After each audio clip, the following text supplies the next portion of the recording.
Ça va vite pour l'agence de développement du Haut-Atlas, actée par le gouvernement au lendemain du séisme d'Al-Haouz. Cette nouvelle structure est presque confirmée par le Parlement. Concrètement, on retiendra son budget de 120 milliards de dirhams.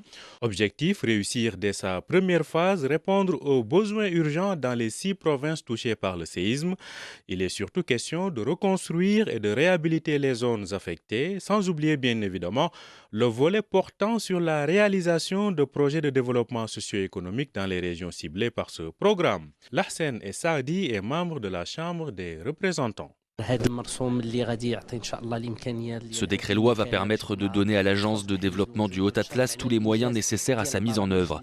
Ainsi, cette agence, une fois créée, pourra rapidement s'atteler à la réalisation des programmes annoncés par Sa Majesté le roi Mohamed VI, notamment ceux relatifs à la reconstruction.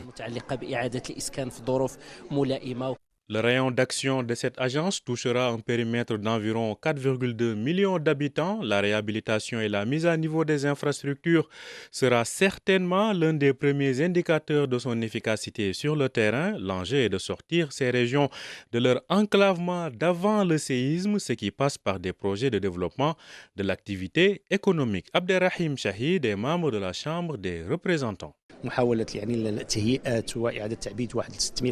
Il faudra rééquiper et réhabiliter 600 km de routes dans ces zones et provinces touchées par le séisme. C'est un programme étalé sur 5 ans et qui inclut des volets relatifs au social, notamment l'enseignement, en plus de la solidarité nationale, et le tout dans le but de réhabiliter les infrastructures touchées.